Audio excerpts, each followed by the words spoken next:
mais je suis en train de tourner là. Salut, c'est Matt et on continue à explorer le domaine de la collection. Et on enchaîne sur les jeux de type spécialiste.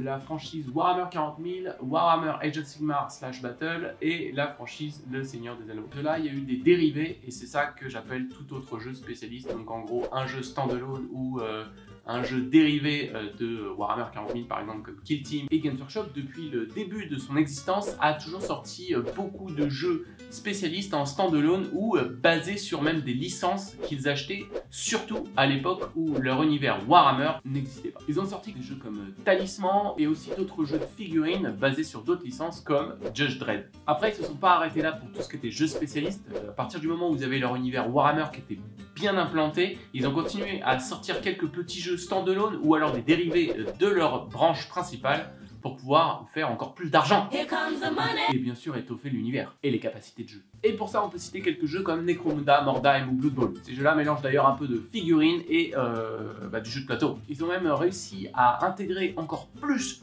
les jeux standalone avec les univers de base comme Shadow War qui est en fait une extension de Necromunda où normalement ce sont des gangs qui se foutent sur la gueule, et là ils ont réussi à proposer des règles qui permettent d'intégrer nos factions habituelles, mais avec les règles de Necromunda. Et en jeu de plateau, ils ont sorti pas mal de choses. On a par exemple un vieux jeu Doom of the Eldar, Battle for Armageddon, ou bien encore Bombers Over the Sulphur River.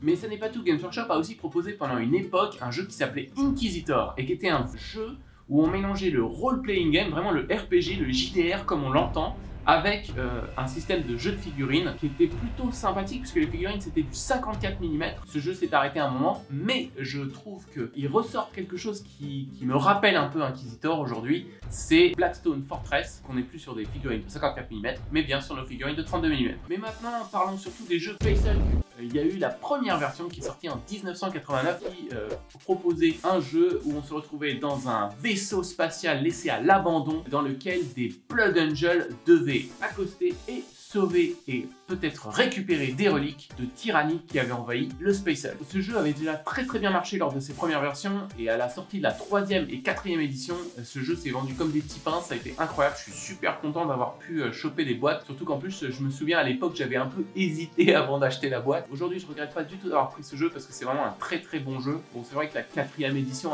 elle apporte absolument rien par rapport à la 3e édition, si ce n'est 2 scénarios supplémentaires, et d'ailleurs j'ai envie d'y rejouer. Donc ce que je ferai, c'est que j'irai à la White Tavern, j'irai avec ma boîte, et ceux qui ont envie de jouer contre moi, n'hésitez pas, on se retrouve le lundi soir à partir de 20h30 et on se fait une petite partie de Space Hulk. On a aussi des jeux comme Dreadfleet qui est un jeu de combat naval. J'avoue que s'ils avaient fait ce jeu dans l'univers de Warhammer 40 000 plutôt que de Warhammer Battle, j'aurais été super ouf hype de la mort qui tue, parce que le jeu je le trouve vraiment très sympathique, déjà dans son édition Warhammer Battle, mais je pense que s'ils avaient pu faire quelque chose comme un petit jeu comme ça, mi-plateau, mi-figurine, qui aurait pu permettre de lier des batailles entre elles dans une campagne, mais en mode plus simplifié que du Battlefield Gothic, je pense que ça aurait vraiment bien marché. Et on retrouve maintenant en standalone aussi Deathwatch Overkill, qui est un petit jeu de combat, encore une fois, sur des plaques cette fois-ci. Ça ressemble un peu à Kill Team et à Necromunda, et puis aussi à Underworld d'ailleurs, bien que Underworld soit vraiment celui qui marche le mieux, parce que avec le système de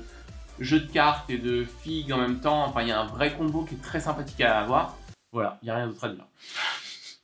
Et sinon, on peut retrouver aussi des jeux comme Lost Patrol, qui est un petit jeu qui nous plonge dans l'univers de Predator. Oui, Predator, parce que en fait, on est un simple petit groupe de scouts Blood Angel perdus dans la jungle. Et encore une fois, cette jungle a été infestée par des tyrannides. Je sais pas ce qu'ils ont, les tyrannides, mais ils infestent tout. Ce petit jeu de figurines, pour le coup, qui était pas très compliqué, hein, on posait des tuiles. On posait des tuiles et puis on explorait la jungle, et puis de temps en temps on se retrouvait face à des Genocidaires. Le jeu a pas très bien marché. Et dans la même veine que Space Hulk, Deathwatch Overkill, on va trouver Execution Force, qui était un petit jeu là qui pour le coup mettait en scène les quatre temples d'assassins. Donc on avait des super figurines pour récupérer les assassins face au chaos. Voilà, il n'y a rien d'autre à dire. Maintenant, j'ai envie de vous ramener à une période où Games Workshop et Forge World faisaient mousser une sorte d'histoire que ça allait être plus facile de pouvoir commander du Forge World et du Games Workshop chez l'un et l'autre, et que l'un et l'autre allaient se mettre à un petit peu faire du crossover. Et c'est pour ça que Games Workshop à un moment a sorti 2 boîtes sur l'hérésie d'Horus. Donc on avait un kit de figurines en plastique Games Workshop pour avoir des unités de Space Marine de 30K. Ça c'était pas mal, les boîtes ont super bien marché parce qu'il y a énormément de joueurs qui voulaient commencer du Forge World mais sans avoir à payer le prix Forge World.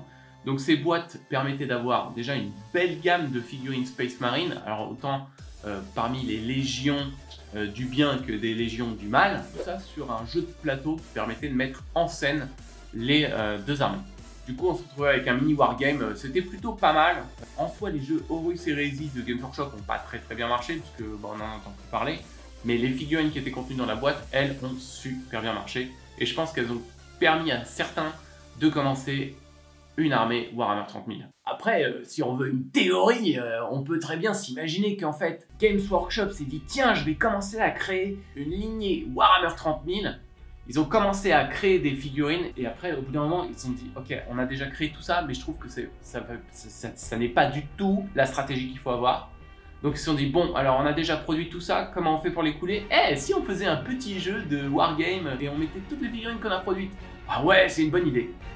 Bah, ça a très bien marché pour vendre les figurines et puis ça s'est arrêté là. Donc je pense que ça a été vraiment en fait soit ça a été un début de stratégie ou soit ça a vraiment été pensé comme étant un one shot pour peut-être remettre en avant Forge World. Et enfin pour terminer, eh bien on a les jeux sous licence Games Workshop. Par exemple, ce jeu qui est assez vieux, je ne sais pas de quand il date, mais il est assez vieux. Donc ça c'est un vrai jeu de plateau fait par Final Fantasy Flight Games où on refait la dernière bataille de la trahison d'Horus envers l'empereur. Ou comme des jeux vidéo par exemple qu'on peut retrouver, comme la suite de jeux Dawn of War, le jeu qui s'appelait Space Marine, qui était ouf, un hack and slash très sympathique.